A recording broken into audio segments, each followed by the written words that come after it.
Hindi nagsasayang ng oras ang bubuyog para i-explain sa langaw na mas masarap ang honey kesa sa pupo. When low-value people get offended, they get loud. They argue, they explain, they attack. Kailangan nilang marinig. Kailangan nilang mapansin. Kailangan nilang manalo sa ingay. Pero pag high-value people ang na-offend, tahimik lang.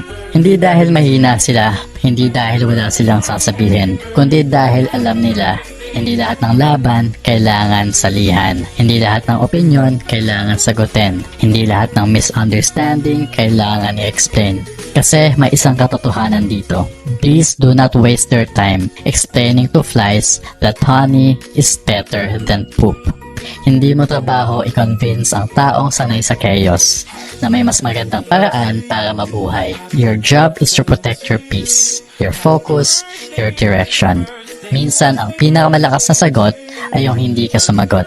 Stay quiet, move on, keep building. Because growth sounds like silence, and results speak louder than any argument, than any words.